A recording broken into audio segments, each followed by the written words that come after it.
Hello ખેડૂત મિત્રો, આપણે આવી ગયા ખેતરમાં વાળીએ. આ જો ઉપલો ભાગ વટાઈ ગયો ખેતરનો, પૂળા બુળા વાળી દીધા છે.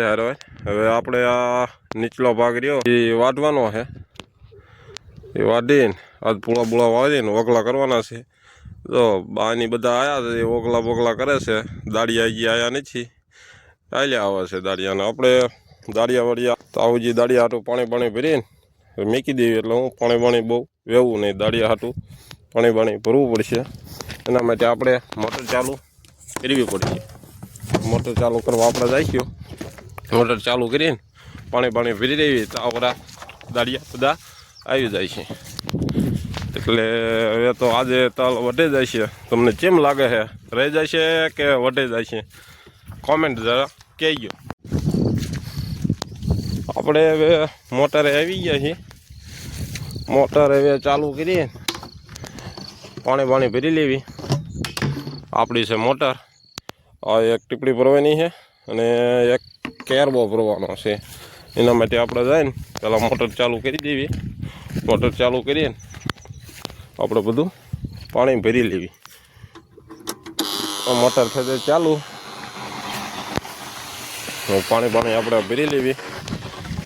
કે નકર હમણાં એ દાળિયા આવીને તરત પહેલાં તો પાણી કહે છે, પાણી આપો. એટલે પાણી થોડુંક હેઠ જવા દેવી. પાણી ભરીને આ પાણી ભરવાનું આપણે છે ચાલુ. જોવો તો ચાલે, બાકી મોજ વાડી નહીં. વાડીએ આપણા દાટલા તલ વટે જાય એટલે પૂળા બુળા વાળી જાય એટલે બહુ છે. ને ઉપર ઓગલા થઈ જાય, નકર પાછા ઓગલા જ નહીં કરવી તો તલ ખરી જાય એવું છે. કેમ કે બધા ફાટવા મળ્યા, તડકો પડે છે ઝાઝો, એટલે એને ઓગલા કરવા જરૂરી છે.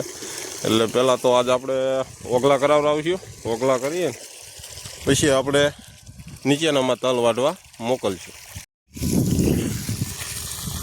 પાણી આપણે ભરાઈ ગયું છે. હવે મોટર આપણે બંધ કરી દઈશું.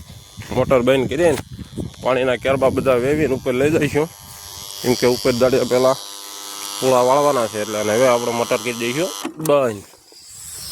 મોટર બંધ થઈ જાય છે. પાણીને ટાંકણા ટાંકીએ પાણીને લઈ જઈશું આપણે ઉપર લઈ જવાનું છે. પાણી તો તડકો થાય એટલે બહુ જોવે છે.